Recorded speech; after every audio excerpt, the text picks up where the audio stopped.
Feliz sábado, hermanos. A pesar de que hay poca gente, pero bueno, estamos acompañados de los santos ángeles, ¿verdad? En los puestos vacíos. Así que bueno, gloria al Señor por eso. Y bien, hermanos, en esta mañana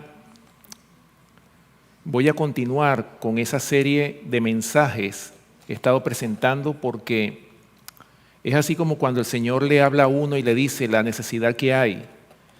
Y he visto, hermanos, la importancia y la necesidad que tiene de presentar en la iglesia el último mensaje de misericordia. Estamos hablando del mensaje de los 3 ángeles. Ya en ocasiones anteriores, ya presentamos el mensaje del primer ángel, lo analizamos, lo estudiamos, ¿verdad? Y ahora, la vez anterior, la última vez que me tocó presentar la palabra aquí, en esta iglesia, presenté la primera parte del mensaje del segundo ángel. Ahora, ¿por qué razón nosotros como pueblo necesitamos conocer este mensaje? Fíjense lo que dice la sierva del Señor. Voy a comenzar con esta cita que se encuentra comentando Apocalipsis capítulo 14. Dice ella, comentando Apocalipsis 14, dice ella que el capítulo 14 de Apocalipsis, que es el capítulo que nosotros estamos estudiando, dice, es del más profundo interés. Pronto será comprendido en todos sus alcances y los mensajes dados a Juan el revelador serán repetidos con claridad. Este mensaje que está contenido en Apocalipsis capítulo 14, especialmente para las visitas, ¿verdad? Para los que no conocen de la palabra de Dios, en cada época de la historia de esta tierra, Dios ha tenido un mensaje para esa época específicamente.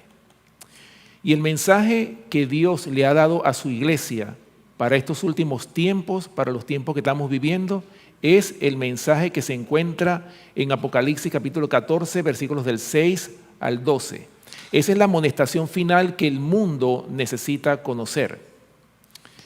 Y el don de profecía dice claramente que este mensaje, antes de que la gracia de Dios se cierre, el mundo entero va a conocer la verdad. A pesar de que el enemigo de las almas se ha opuesto férreamente contra el mensaje de Dios en todas las épocas, a pesar de que el diablo siempre ha puesto obstáculos para la predicación de la palabra de Dios, dice el Señor, como lo dice en el Evangelio de Mateo, en el capítulo 24, dice que hay muchas señales, ¿verdad? Para el pronto regreso de Cristo. Dice que oiréis de guerras y rumores de guerra, mirad no os turbéis porque es necesario que todo esto acontezca, pero aún no es el fin. A pesar de que hemos escuchado guerras y todos los rumores de guerra, todo lo que hemos escuchado, sin embargo, hermanos, pudiéramos decir, oye, a lo mejor esto va a afectar que el mensaje se predique. Pero dice el Señor ha puesto a 4 ángeles sobre los 4 ángulos de la tierra para que retengan los vientos, para que no sople viento alguno. ¿Hasta cuándo? Hasta que sean sellados los siervos de nuestro Dios. ¿En dónde? En sus frentes. Es decir, antes de que los siervos de Dios sean sellados en sus frentes, se tiene que predicar este evangelio, como lo dice Mateo capítulo 24, versículo 14. Y será predicado este evangelio del reino en todo el mundo para testimonio a todas las naciones y entonces vendrá el fin.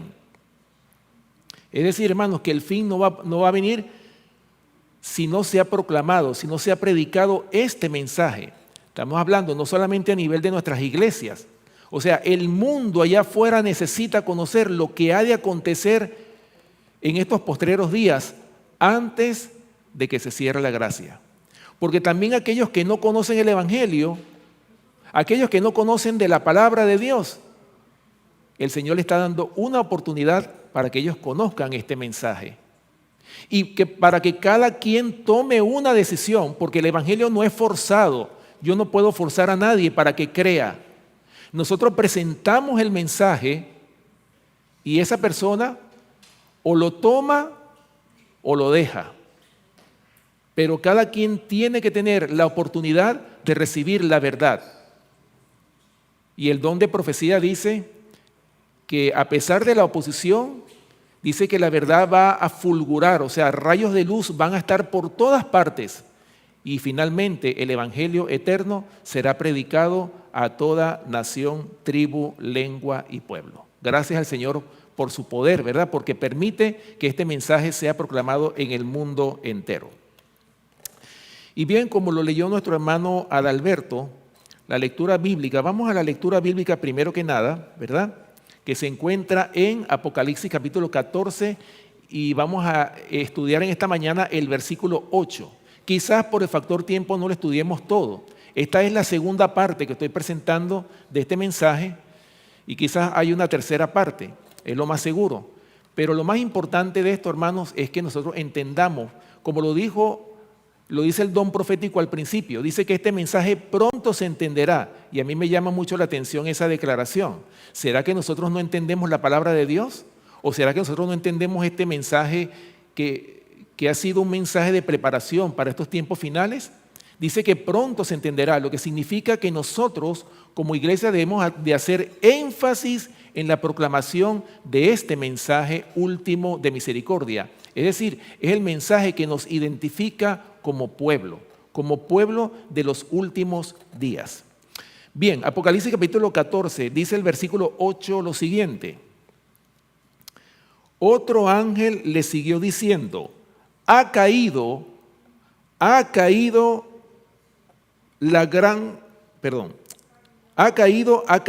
Babilonia, la gran ciudad, porque ha hecho beber a todas las naciones del vino del furor de su fornicación. Interesante, ¿verdad? Lo que dice este versículo. Habla de que ha caído Babilonia.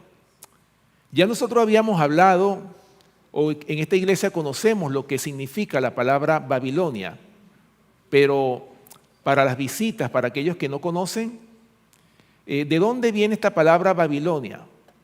Esta palabra viene, ¿verdad?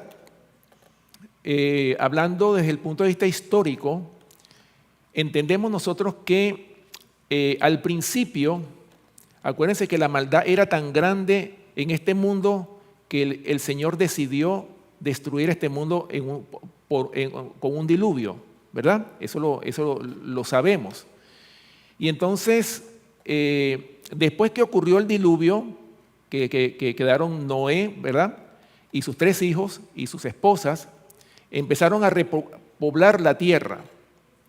Pero aún así, en ese tiempo se levantaron siempre la apostasía, siempre la oposición a los principios de Dios. Personas levantadas en contra de Dios, y entre esos se levantó uno que se llamaba Nimrod, que fue el primer gran rebelde, el cual edificó una ciudad y también edificó una torre cuya cúspide llegaba al cielo. Ahora, ¿por qué hizo esta torre cuya cúspide o la intentó hacer? ¿Con qué propósito? Era como para estar en rebeldía, en oposición a Dios. Ellos pensaban, bueno, si viene otro diluvio no hay problema porque lo vamos a soportar, esta torre es lo suficientemente alta y si viene otro diluvio lo vamos a poder pasar sin ningún problema. Eso era lo que ellos pensaban. Pero para que no sean mis palabras, vamos a Génesis capítulo 11, ahí está la historia de lo que les estoy diciendo. Génesis capítulo 11, vamos a leer los versículos del 1 al 9, para tener un contexto. Dice así: tenía entonces toda la tierra una sola lengua y unas mismas palabras. Y aconteció que cuando salieron de oriente, hallaron una llanura en la tierra de Sinar y se establecieron allí. Fíjense que toda la tierra tenía un solo lenguaje, un solo idioma tenía la tierra en aquel entonces. No había la diferencia de idiomas como lo tenemos hoy día. Dice el verso 3, y se dijeron unos a otros, vamos, hagamos ladrillo y cozámoslo con fuego. y le sirvió el ladrillo en lugar de piedra y el asfalto en lugar de mezcla. Y dijeron: vamos, edifiquémonos una ciudad y una torre cuya cúspide llegue al cielo, y hagámonos un nombre por si fuéremos esparcidos sobre la faz de toda la tierra. Y descendió Jehová para ver la ciudad y la torre que edificaban los hijos de los hombres. Y dijo Jehová: he aquí el pueblo es uno, y todos estos tienen un solo lenguaje, y han comenzado la obra, y nada les hará desistir ahora de lo que han pensado hacer. Versículo 7. Ahora pues descendamos y confundamos allí su lengua, para que ninguno entienda el habla de su compañero. Así los esparció Jehová desde allí sobre la faz de toda la tierra, y dejaron de edificar la ciudad. Por esto fue llamado el nombre de ella Babel, porque allí confundió Jehová el lenguaje de toda la tierra, y desde allí los esparció sobre la faz de toda la tierra. Como podemos ver, mis queridos hermanos, aquí está precisamente lo que significa la palabra Babilonia. O sea, la Babilonia viene de Babel, que significa confusión. Y ahí fue donde el Señor confundió la lengua. ¿Para qué? Para que dejaran de edificar ese monumento que fue levantado en rebelión en contra del Dios creador de los cielos y de la tierra. Pero fíjense, hermanos, que este versículo, el versículo de Apocalipsis capítulo 14, versículo 8, nos habla de que dice dos veces, dice: ha caído Babilonia, la gran ciudad. Ahora, ¿qué simbolizan las dos caídas de Babilonia? Vamos a ver qué es lo que simbolizan. En el texto bíblico, las dos caídas de Babilonia simbolizan la derrota final del mal y la manifestación del poder de Dios. Aquí vemos dos veces la caída de Babilonia. La primera caída, o sea, la histórica, representa la caída del antiguo imperio babilónico ante los persas. Un evento que señala la fragilidad de los imperios humanos y el juicio divino. La segunda caída profética se refiere a la destrucción de la Babilonia simbólica, que representa la unión de todas las iglesias en puntos comunes de doctrina, o lo que se conoce como el ecumenismo, ¿verdad? Y anuncia la victoria final de Cristo y su reino. ¿Se dan cuenta? A pesar de que el hombre siempre se ha levantado en contra de Dios, a pesar de que siempre ha habido enemigos declarados en contra de Dios, que se han atrevido a luchar en contra del Dios creador de los cielos y de la tierra, ¿qué ha pasado?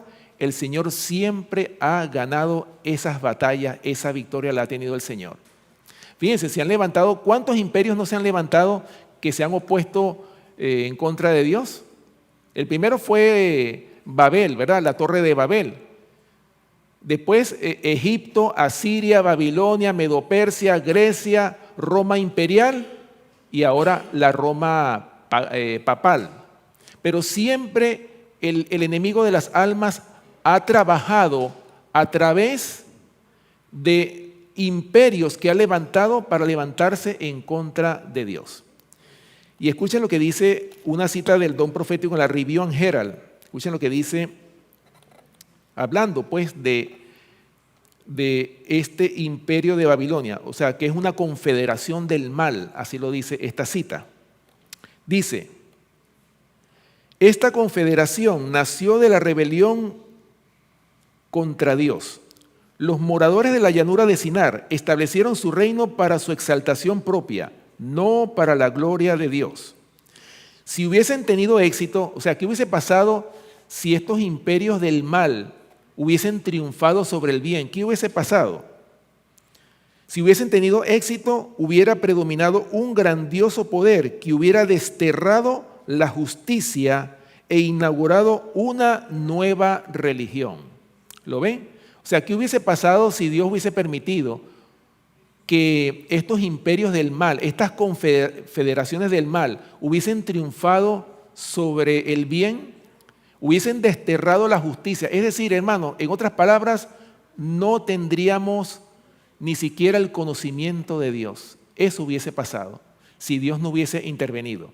Recuerden, hermanos, cuando Lucifer se levantó en contra de Dios allá en el cielo, que Lucifer acusaba a Dios de que su gobierno era un gobierno tirano, injusto, que nadie podía obedecer la ley de Dios.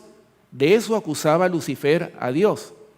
Pero fíjense, hermanos, Dios hubiese podido destruir a Lucifer ahí mismo, pero fíjense el método, cómo Dios trabajó, en la forma en que el Señor trabajó, que dijo, bueno, tú me estás acusando de que mi gobierno es un gobierno injusto. Está bien. Entonces, yo te voy a poner a ti para que tú desarrolles el gobierno que tú dices que es mejor que el mío. Y te voy a dar 6,000 años. O sea, Dios le dio un límite, 6,000 años para que Él desarrollara su gobierno. Es decir, para que Él dirigiera esta tierra bajo su gobierno. Y hoy día, hermanos, hoy por hoy vemos el resultado. Ya estamos llegando ya a cumplirse esos 6,000 años. Ya se van a terminar esos 6,000 años y podemos ver claramente cuál ha sido el resultado. Hemos visto muerte, maldad, enfermedad, sufrimiento, guerras, hambres, destrucción por doquiera. Todo eso lo hemos visto como resultado del gobierno de estos 6,000 años que ha tenido el diablo dirigiendo este mundo. Pero recuerden que Dios no le dio completamente el dominio al diablo, porque el Señor también le pone un freno cuando se le ha pasado la mano. El Señor siempre le pone un freno. ¿Para qué? Para que la justicia de Dios permanezca sobre la tierra. Y gracias al Señor que Él ha puesto un freno, porque si no hubiese sido así, hermanos, nosotros no existiéramos, quizás, no conociéramos de Dios. El conocimiento de Dios se hubiese extinguido completamente de la faz de toda la tierra. Sigue diciendo esta cita de la Review Herald. El mundo se habría corrompido si esto hubiese pasado, si hubiese triunfado el mal sobre el bien. La mezcla de ideas religiosas con teorías erróneas hubiera terminado cerrando la puerta a la paz, la felicidad y la seguridad. Esas hipótesis, esas teorías erróneas llevadas a cabo y perfeccionadas habrían apartado las mentes de la lealtad a los estatutos divinos, y la ley de Jehová hubiera sido despreciada y olvidada. Hombres decididos, inspirados e instados por el primer gran rebelde, habrían resistido todo lo que se interpusiera en sus planes o en su mal proceder. En lugar de los preceptos divinos, habrían puesto leyes urdidas de acuerdo con los deseos de su corazón egoísta, a fin de poder llevar a cabo sus propósitos. Gracias al Señor que estos planes, esta confederación del mal no triunfó sobre el bien. Gracias al Señor por eso. Y miren cómo el Señor ha mantenido sus principios, cómo la Biblia, los escritos sagrados se han mantenido hasta nuestros días, hermanos. O sea, estamos hablando de prácticamente 6,000 años que el conocimiento de Dios ha permanecido para que generación tras generación puedan conocer los principios establecidos en la palabra de Dios y que cada persona pueda tomar la decisión o de seguir al Cordero de Dios que quita el pecado del mundo o seguir al gran apóstata, el enemigo de las almas, la serpiente antigua que se llama Diablo y Satanás. Así que, por eso, como les decía, el Señor ha puesto dos caminos. ¿Cuál de los dos caminos nosotros vamos a tomar? Por eso, hermanos, es que el Evangelio se presenta para que cada quien tome la decisión. ¿A quién voy yo a seguir? ¿Ok? Ahora, ya que habíamos dicho de que Babilonia cae 2 veces, la primera caída, ya lo dijimos, se refiere a la caída del imperio babilónico. Usted sabe muy bien que Babilonia, un imperio que comenzó cuando Nabucodonosor era el emperador de ese imperio romano, de ese imperio babilónico, ¿verdad? Entonces, ¿cómo fue? O sea, Babilonia duró un tiempo, y en ese tiempo que duró Babilonia, hablando un poquito del marco histórico, la nación judía era la única nación, o la tribu de Judá, era la única tribu que había quedado, que tenía el candelero de la verdad, que tenía la verdad del evangelio. Era la única que tenía el evangelio verdadero. ¿Qué pasó con la tribu? Porque estamos hablando que eran 12 tribus. Al principio 10 tribus apostataron y solamente habían quedado la tribu de Judá y de Benjamín. Más tarde apostata la tribu de Benjamín y solamente quedó la tribu de Judá. Pero fíjense ustedes, hermanos, que la tribu de Judá, el pueblo judío, estaba en apostasía. Y el Señor siempre en su misericordia enviaba profeta tras profeta para amonestar a su pueblo. ¿Y qué hacían ellos con los profetas? Los mataban, ¿verdad que sí? Hermano, y esa fue la historia. Y siempre el Señor mandando profeta tras profeta. En su misericordia, el Señor todavía dándole un tiempo a la nación judía para que se arrepintiesen de sus malos actos, de sus pecados, de esa apostasía que ellos estaban viviendo. Pero hermanos, ellos ni siquiera entendían a los profetas hasta que al fin el Señor levantó al profeta Jeremías en Jeremías capítulo 25. Ahí está, vamos a leerlo. Jeremías capítulo 25, ahí está la última advertencia que Dios le dio al pueblo judío antes de ser llevados cautivos a Babilonia. Jeremías capítulo 25, escuchen bien lo que dice desde el versículo 8 en adelante. Jeremías capítulo 25, versículo 8, dice: por tanto, así ha dicho Jehová de los ejércitos, por cuanto no habéis oído mis palabras, he aquí enviaré y tomaré a todas las tribus del norte, dice Jehová, y a Nabucodonosor, rey de Babilonia, mi siervo, y los traeré contra esta tierra y contra sus moradores, y contra todas estas naciones en derredor, y los destruiré, y los pondré por escarnio y por burla y en desolación perpetua. Y haré que desaparezca de entre ellos la voz de gozo y la voz de alegría, la voz de desposado y la voz de desposada, ruido de molino y luz de lámpara. Toda esta tierra será puesta en ruinas y en espanto, y servirán todas estas naciones al rey de Babilonia 70 años. Y dice el versículo 12, y cuando sean cumplidos los 70 años, castigaré al rey de Babilonia y a aquella nación por su maldad, ha dicho Jehová, y a la tierra de los caldeos, y las convertiré en desiertos para siempre. Fíjense, el profeta Jeremías, aparte de que había profetizado de que el pueblo judío, un pueblo rebelde, un pueblo que conocía los principios de la palabra de Dios, conocían el bien hacer y sin embargo estaban en rebeldía en contra de Dios. A pesar de todo eso, el Señor les había enviado en su misericordia amonestación tras amonestación a través de sus siervos los profetas. Pero ¿qué hicieron ellos con los profetas? Como les decía, los apedrearon, ¿verdad? Hasta que el Señor envió una última amonestación. El último mensaje para ese pueblo judío se lo envió el profeta Jeremías, como se lo acabamos de leer. Pero fíjense cómo se lo describe el profeta Jeremías. Dice que ellos iban a ser llevados cautivos por mano de quién. Y se los dijo con nombre y apellido para que entendieran. Iban a ser llevados cautivos a Babilonia, ¿por quién? Por mano del rey Nabucodonosor. Y aún así les dice el tiempo de su cautiverio que ellos iban a tener en Babilonia. En otras palabras, eran 70 años. Pero aún así, ellos no entendían. O ellos no creían que eso iba a suceder. Pero dice Daniel capítulo 1, dice que en el año tercero del rey Joacim vino Nabucodonosor, rey de Babilonia, a Jerusalén y la sitió. A partir de ese momento, hermanos, Hubo una gran mortandad allá en Babilonia y los que quedaron vivos fueron llevados cautivos a Babilonia. Y ya nosotros conocemos la historia. Dentro de esos cautivos estaba Daniel, Ananías, Misael y Azarías.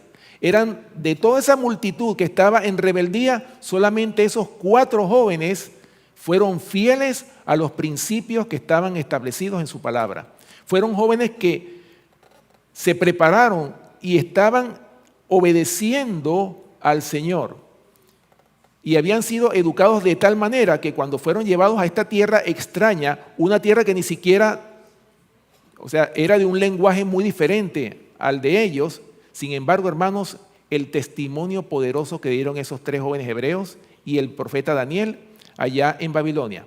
Ya conocemos la historia, lo que sucedió cuando el rey Nabucodonosor tuvo aquel sueño, que soñó aquella visión de esa imagen multimetálica. Y ya ustedes conocen la historia, ¿no? De cómo él mandó a llamar a los magos, astrólogos, encantadores y adivinos, y ninguno le pudo adivinar el sueño, sino Daniel. Dame tiempo que yo te voy a dar el sueño y la interpretación. Y ya nosotros sabemos lo que ocurrió, ¿verdad? El profeta Daniel le dijo, mira, tú soñaste con una imagen que era de varios metales, la cabeza era de oro, el pecho de plata, el vientre de bronce, las piernas de hierro y los pies de hierro y barro cocido.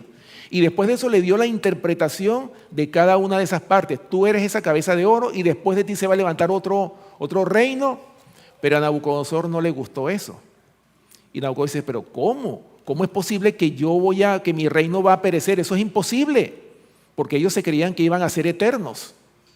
Hermanos, ¿y cuál fue, digamos, cuando Nabucodonosor hace esa imagen toda de oro? Él dio a entender, a mí nadie me va a tumbar del poder. Yo voy a permanecer constantemente, o sea, desafiando al Dios creador de los cielos y de la tierra. Y ya ustedes saben lo que ocurrió allá, que mandó a que todos se postrasen ante esa imagen.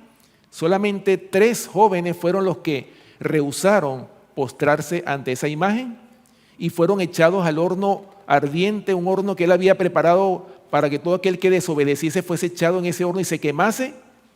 Hermanos, y ellos prefirieron morir, como se lo dijeron, sepas, oh rey, que tenemos un Dios en los cielos que nos puede librar de tu mano, y si no nos libra de tu mano, tampoco nos vamos a postrar ante tu imagen.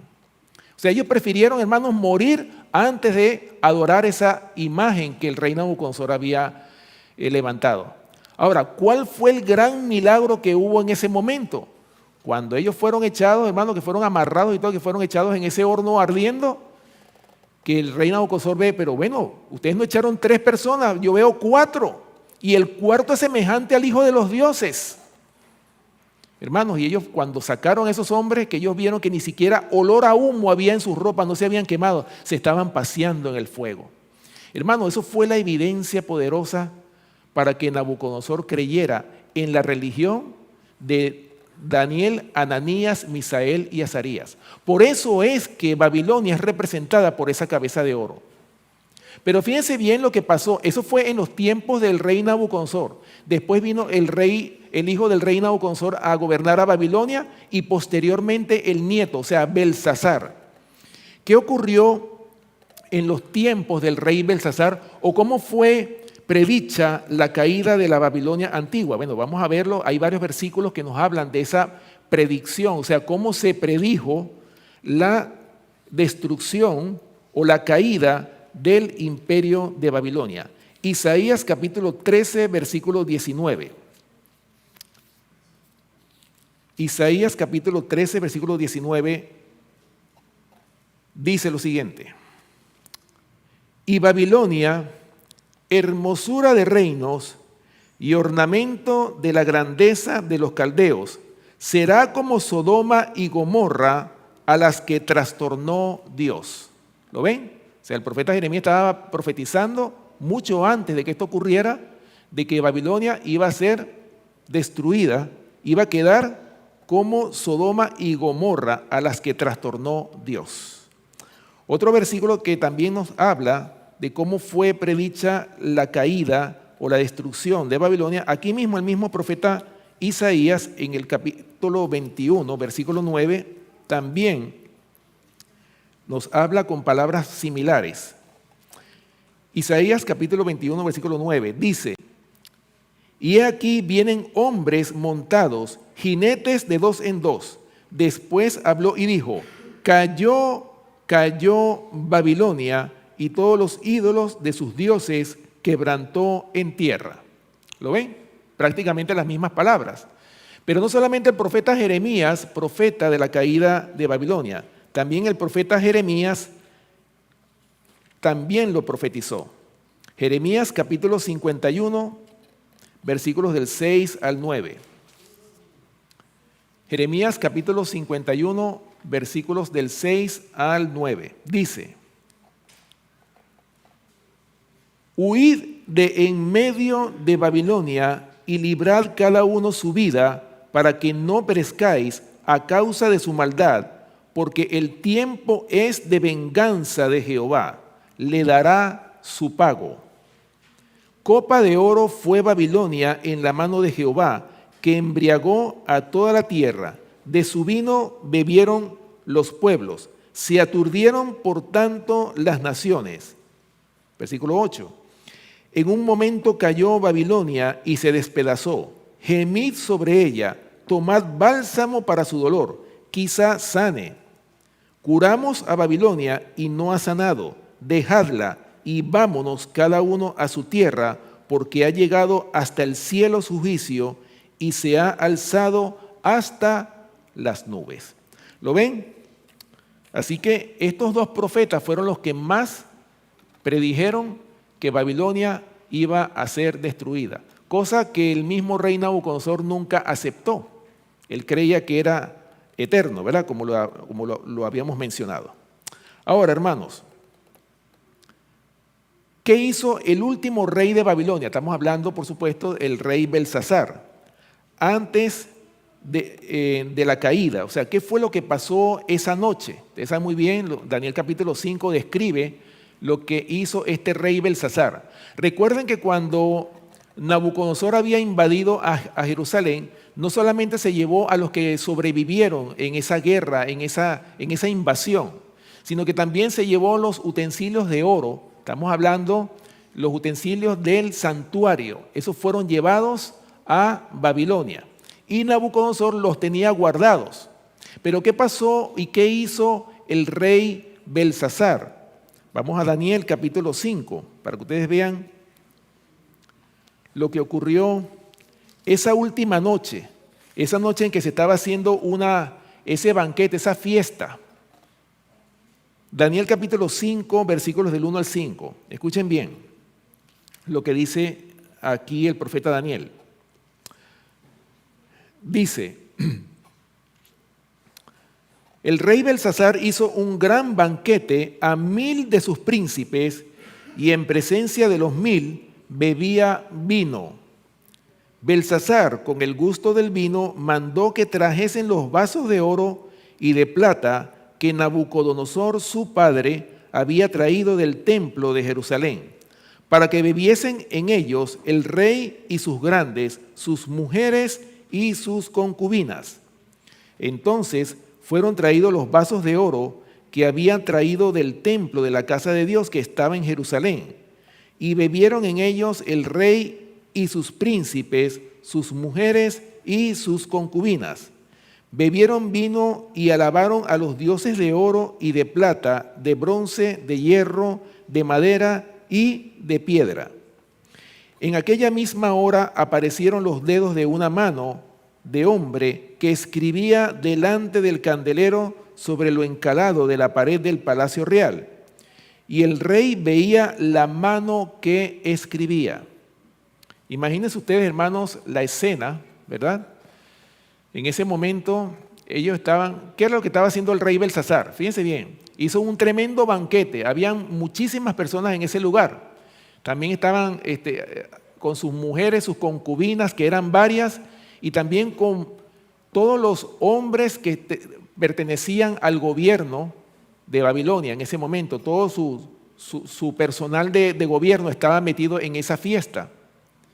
Ahora, imagínense ustedes, hermanos, después que ellos estaban después que Belsasar manda a traer, o sea, con la borrachera que tenía, mandó a traer los vasos de oro, los utensilios sagrados, hermanos, utensilios que habían sido ungidos para uso santo, él los mandó a pedir para que ellos bebiesen vino en esos vasos de oro que habían sido para uso exclusivo del santuario. ¿Y qué pasó en ese momento, en el momento de la mayor orgía, en el momento en la mayor furia que tenía esa reunión, esa fiesta que ellos estaban haciendo? Apareció, hermanos, una mano. Imagínense ustedes, es como ahora mismo aquí en esta iglesia, que de repente aparezca una mano escribiendo en la pared. ¿Cómo se sentirían ustedes? Yo creo que cualquiera se asustaría, ¿verdad? Pues eso fue lo que pasó, hermanos. Esa mano estaba escribiendo letras que ellos no entendían. A pesar de que ellos no entendían lo que estaba escribiendo, lo que se estaba escribiendo en esa pared, pero ellos sentían que ese era un mal presagio. Ahí se dieron cuenta y se asustaron de tal manera que yo creo que hasta la borrachera se les quitó a todos ellos que estaban en esa fiesta, ¿verdad? Fíjense, hermanos, hablando de eso, este libro, Profetas y Reyes, nos comenta, nos describe lo que sucedió esa noche allá en Babilonia. Escuchen. Todos los atractivos ofrecidos por la riqueza y el poder aumentaban en el esplendor de la escena. Entre los huéspedes que asistían al banquete real, habían hermosas mujeres que desplegaban sus encantos. Había hombres de genio y educación. Los príncipes y los estadistas bebían vino como agua y bajo su influencia enloquecedora se entregaban a la orgía. Habiendo quedado la razón destronada por una embriaguez desvergonzada y habiendo cobrado ascendiente los impulsos y las pasiones inferiores, el rey mismo dirigía la ruidosa orgía. En el transcurso del festín ordenó que trajesen los vasos de oro y de plata que Nabucodonosor había traído del templo de Jerusalén para que bebiesen con ellos el rey y sus príncipes, sus mujeres y sus concubinas. El rey quería probar que nada era demasiado sagrado para sus manos. Oigan esto, miren ese desafío tan grande. O sea, ¿qué era lo que quería probar Belsasar? Porque él sabía que esos vasos eran vasos que habían sido usados para un uso santo. Y él sabía que esos vasos habían sido usados en el santuario allá en Jerusalén. Pero aún así, dice aquí que el rey quería probar que nada era demasiado sagrado para sus manos. Entonces fueron traídos los vasos de oro y bebieron con ellos el rey y sus príncipes, sus mujeres y sus concubinas. Bebieron vino y alabaron a los dioses de oro y de plata, de metal, de hierro, de madera y de piedra. ¿Lo ven? Entonces, hermanos, ¿qué fue lo que pasó? Después de eso ya nosotros sabemos que esa mano estaba escribiendo en la pared letras o caracteres que ellos no entendían. Por eso fue que el rey Belsasar mandó a llamar también al profeta Daniel. Y el profeta Daniel le dio la interpretación de lo que esa mano había escrito en la pared. Ahora, volviendo a Daniel capítulo 5, fíjense bien, hermanos, la sentencia. Después que el profeta Daniel le describe, o sea, qué era lo que significaban esas letras escritas en la pared, escuchen lo que dice del verso 24 al 28 de este mismo capítulo 5. Dice, entonces de su presencia fue enviada la mano que trazó esta escritura. Ya, o sea, Daniel está dando la interpretación. Y la escritura que trazó es Mene, Mene, Tekel, Uparsin. Esta es la interpretación del asunto. Mene, contó Dios tu reino y le ha puesto fin. Tekel, pesado ha sido en balanza y fuiste hallado falto. Pérez, tu reino ha sido roto y dado a los medos y a los persas. ¿Lo ven? O sea, ya aquí el profeta Daniel le dio la interpretación de esas letras que él no entendía y le dijo, bueno, tu reino ha sido pesado en balanza y fuiste hallado falto. Ahora, ¿cómo nosotros podemos aplicar eso a nuestro tiempo? ¿Acaso nosotros no estamos viviendo, acaso en este mismo momento no estamos viviendo en presencia de un juicio que se está haciendo en el cielo?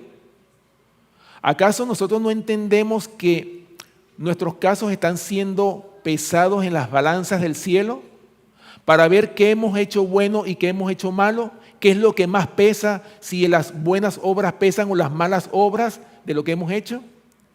¿Acaso no nos damos cuenta nosotros, hermanos, que a veces hasta se nos olvida cuando vivimos el día a día?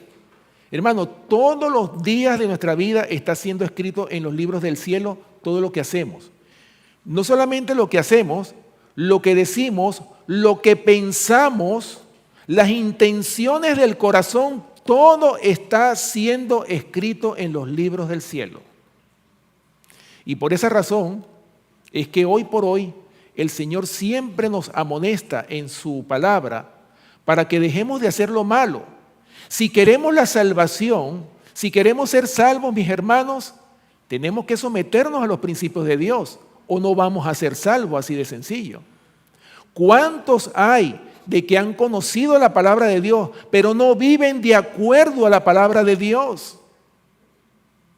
Por eso, mis hermanos, muchos, tristemente, que conocen estas verdades, que conocen la palabra de Dios, muchos lamentablemente se van a perder. Y se les va a pedir cuenta, mucho más cuenta a aquellos que conocen de la palabra que a aquellos que no conocen. Pero cada quien va a ser juzgado de acuerdo a la luz que tiene, de acuerdo al conocimiento que tiene de la palabra de Dios. Recuerden, aquí nadie se va a salvar, todos vamos a ser juzgados ante el tribunal de Dios. Y por eso, mis hermanos, nuestro deber es advertirle a la iglesia de que nos recordemos que estamos en un juicio, que no se nos olvide que todos los días, todo lo que hagamos se está escribiendo con una exactitud, porque a veces se nos olvida lo que hicimos. Quizás lo que hicimos la semana pasada o en el mes pasado se nos olvidó, pero en el cielo nada de eso se olvida. Todo se está escribiendo con una exactitud y todo eso va a ser presentado ante nuestra vista. Mira lo que hiciste. Mira, esto está escrito aquí, todo lo que tú hiciste. Y nos vamos a recordar que lo que hicimos fue cierto, es verdad que lo hicimos. Por eso, hermanos, Babilonia fue pesada en balanza y fue hallada falta. ¿Por qué? Hermanos, porque, la gota que derramó la copa fue cuando este rey Belsasar se le ocurrió tomar los vasos sagrados, vasos que habían sido ungidos para un uso santo, los usó para esa orgía, para esa fiesta loca que estaban haciendo ellos en ese lugar. Ahora, hablando de ese ungimiento, fíjense lo que dice Éxodo capítulo 40. Cuando se construyó el santuario, todo lo que se hacía, todo lo que Moisés y sus ayudantes estaban haciendo, todo tenía que ser ungido para un uso santo. ¿Ok? Éxodo capítulo 40, versículo 9, dice: y tomarás el aceite de la unción y ungirás el tabernáculo y todo lo que está en él, y lo santificarás con todos sus utensilios y será santo. ¿Lo ven? O sea, todo lo del santuario era para un uso sagrado, para un uso santo. ¿Por qué ustedes creen que el Señor había escogido la tribu de Leví para que ministrara el santuario?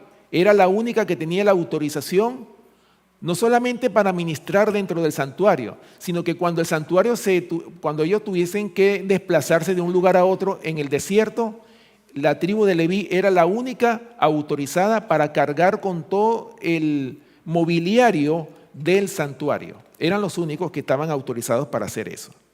¿Ok? Ahora, volviendo a Daniel capítulo 5, escuchen bien lo que dice ya finalmente la sentencia sobre este rey Belsasar. Daniel capítulo 5, versículo 30, dice: la misma noche, o sea, esa noche que ellos estaban haciendo esa fiesta, esa orgía que estaban haciendo, esa locura, la misma noche fue muerto Belsasar, rey de los caldeos, y Darío de Media tomó el reino siendo de 62 años. ¿Ok? O sea, aquí vemos claramente, en esa noche cae Babilonia y comienza el imperio de los medos y los persas en mano del rey Darío. O sea, comienza el segundo imperio. ¿Ok? Ahora, hermanos,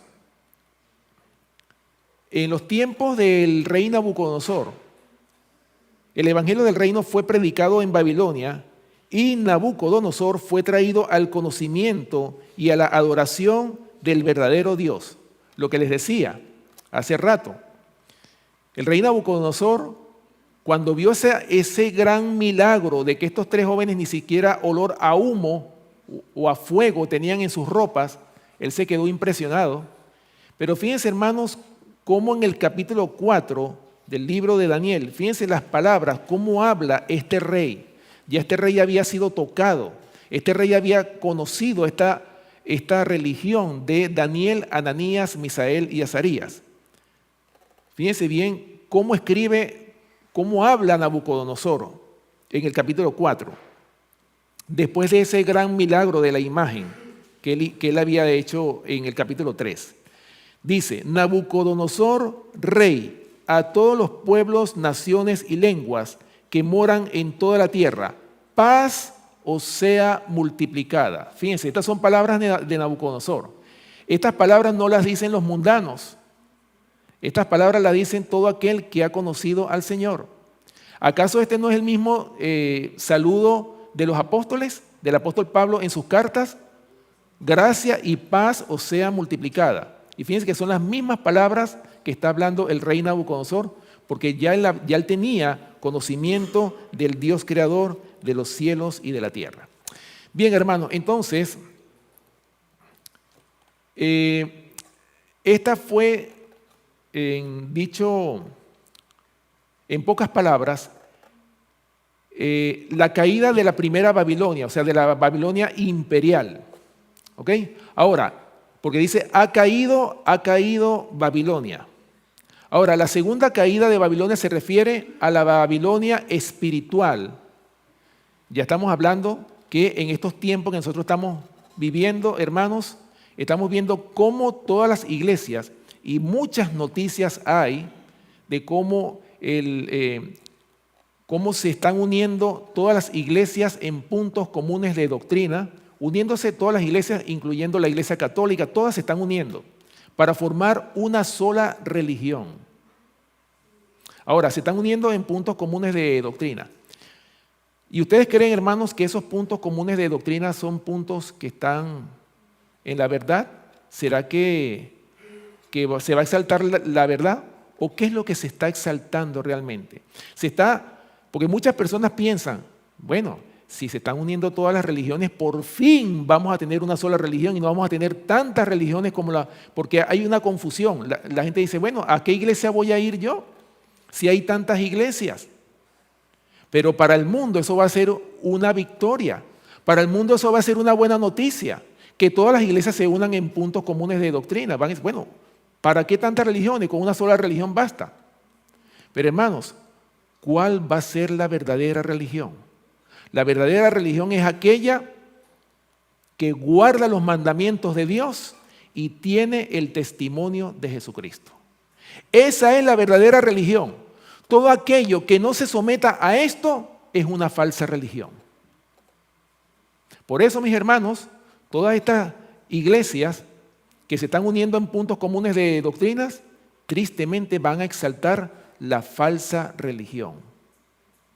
Y empezando por el día de adoración. El Señor tiene un día de adoración. El cuarto mandamiento de la ley de Dios que dice, acuérdate del día sábado para santificarlo, ¿verdad? Lo dice claramente. 6 días trabajarás y harás toda tu obra, mas el 7º día será reposo para Jehová tu Dios. No hagas en él obra tú, ni tu hijo, ni tu hija, ni tu siervo, ni tu criado, ni tu bestia, ni tu extranjero que está dentro de tus puertas. ¿Por qué? Porque en 6 días hizo Jehová los cielos y la tierra y todo lo que hay en ellos, y reposó en el séptimo día. Por tanto, Jehová bendijo el día sábado y lo santificó. Hermanos, ese es el cuarto mandamiento de la ley de Dios. Eso está escrito. Inclusive está escrito en 2 tablas de piedra. Por lo tanto, el día que la mayoría de las iglesias, porque vamos a ver cuál es el día que guardan la mayoría de las iglesias protestantes. Es el día domingo, ¿verdad? Y como el día domingo lo guardan la mayoría de las iglesias protestantes, ese día es el que va a ser exaltado como día de adoración. Y no solamente eso, sino que la iglesia, cuando se una con el poder, con el Estado, se va a formar la imagen de la bestia. Y es cuando van a obligar, hermanos, porque recuerden que nadie puede obligar, a usted nadie lo puede obligar. Nosotros tenemos algo que se llama la libertad de adoración, la libertad religiosa. Hermanos, nosotros tenemos que luchar por mantener esa libertad religiosa, la libertad de escoger a quién vamos a adorar. Eso tenemos que defenderlo. Aunque se levanten leyes opresivas por todas partes, aunque nos obliguen a asistir a esta nueva religión, hermano, usted no está obligado si usted no quiere ir, si usted no se quiere someter a esa nueva religión. El Señor tiene en su palabra, nos dice cuál es la verdadera religión. Y la verdadera religión, como les decía, es aquella que guarda los mandamientos de Dios y tiene el testimonio de Jesucristo. Bueno, ya para terminar, porque yo sé que ya el tiempo apremia,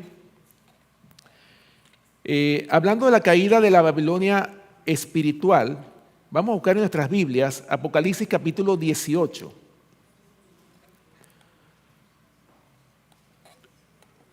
Apocalipsis capítulo 18 y vamos a leer los versículos del 1 al 4, que es el mensaje del cuarto ángel. Apocalipsis capítulo 18, dice la palabra de Dios. Después de esto vi a otro ángel descender del cielo con gran poder y la tierra fue alumbrada con su gloria. Y clamó con voz potente diciendo, ha caído la gran Babilonia y se ha hecho habitación de demonios y guarida de todo espíritu inmundo y albergue de toda ave inmunda y aborrecible, porque todas las naciones han bebido del vino del furor de su fornicación, y los reyes de la tierra han fornicado con ella, y los mercaderes de la tierra se han enriquecido de la potencia de sus deleites. Y escuchen lo que dice el versículo 4. ¿Qué pasa cuando Babilonia, en este caso, ¿verdad? Fíjense que dice que ha caído la gran Babilonia. ¿Cuándo se convierte en la gran Babilonia? Cuando todas las iglesias se unan en una sola y también a su vez la iglesia se una con el Estado.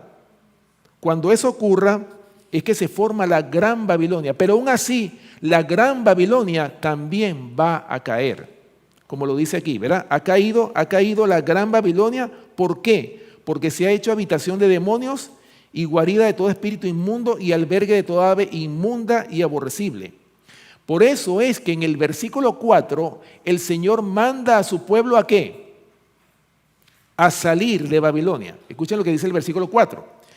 Y oí otra voz del cielo que decía, salid de ella, pueblo mío, para que no seáis partícipes de sus pecados, ni recibáis parte de sus plagas. O sea, el Señor manda finalmente a salir a su pueblo ¿de dónde? De la confusión, del error. Pero para que el mundo, para que su pueblo salga de la confusión, el Señor le da o le presenta a toda persona, especialmente en el fin de la historia de esta tierra, el Señor le va a presentar la palabra a toda persona. Y cada quien va a tomar la decisión.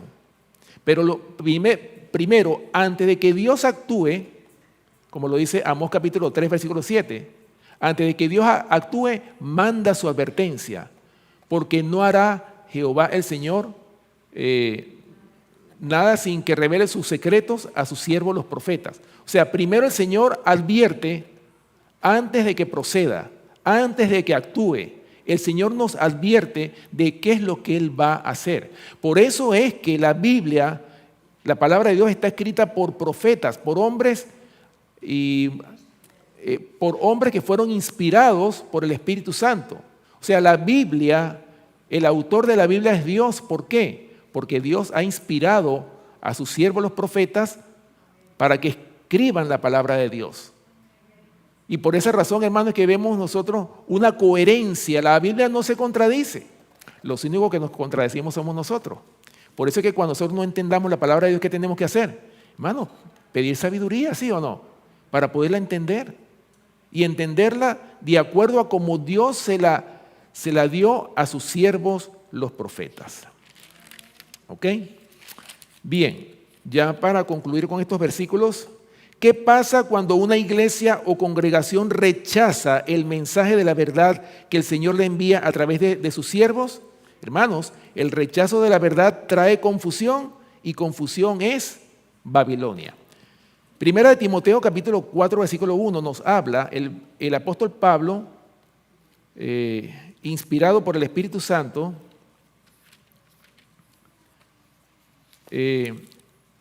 dice aquí en Timoteo lo siguiente. Primera de Timoteo capítulo 4 versículo 1. Dice: pero el Espíritu dice claramente que en los postreros tiempos algunos apostatarán de la fe escuchando a espíritus engañadores y a doctrinas de demonios. ¿Lo ven? Y en segunda de Timoteo capítulo 4 dice prácticamente las mismas palabras. Segunda de Timoteo capítulo 4 versículos del 1 al 4 dice: te encarezco delante de Dios y del Señor Jesucristo, que juzgará a los vivos y a los muertos en su manifestación y en su reino, que prediques la palabra, que instes a tiempo y fuera de tiempo, redarguye, reprende, exhorta con toda paciencia y doctrina, porque vendrá tiempo cuando no sufrirán la sana doctrina, sino que teniendo comezón de oír, se amontonarán maestros conforme a sus propias concupiscencias, y apartarán de la verdad el oído y se volverán a las fábulas. Este es el resultado de cuando uno rechaza la verdad. El rechazo es que la persona cae en confusión, y confusión es Babilonia. Ahora, mis hermanos, no pensemos que porque estamos fuera de la organización, ya estamos listos, ya nosotros somos del remanente, como algunos dicen. Hermanos, nosotros también corremos ese peligro. Si nosotros rechazamos la verdad, ¿qué va a ocurrir? Escuchen lo que dice el don profético. Dice: corremos el peligro, fíjense el peligro que nosotros corremos, cualquier persona, por eso es que la palabra de Dios dice: el que piense estar firme, mire que no caiga. Corremos el peligro de llegar a ser una hermana de la caída Babilonia y permitir que nuestras iglesias se corrompan, se llenen de todo espíritu y alberguen a toda ave inmunda y aborrecible. Mis hermanos, si nosotros rechazamos la verdad, si en la iglesia no se guardan las normas, si no se obedece, si no hay un orden dentro de la iglesia, ¿qué puede pasar?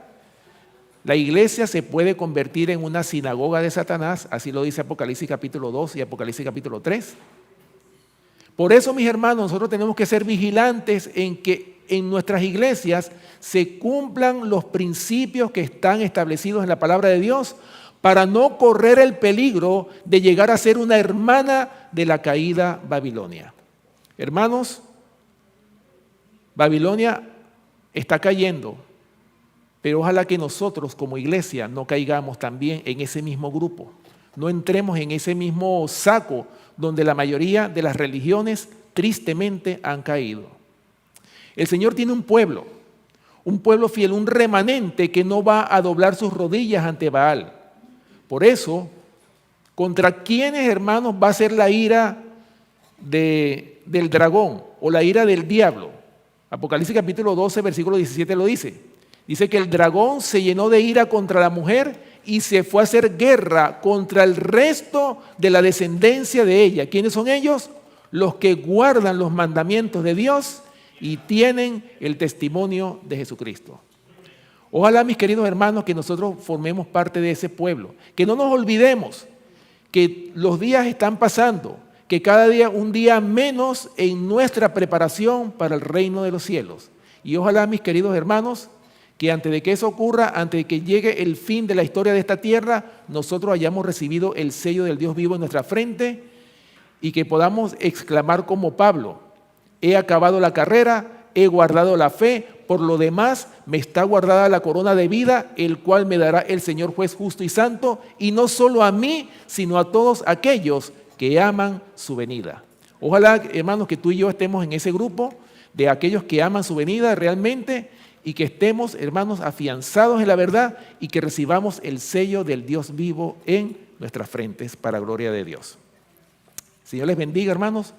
Vamos entonces a terminar con una oración. Todos aquellos que puedan, acompáñenme de rodillas para terminar con una oración.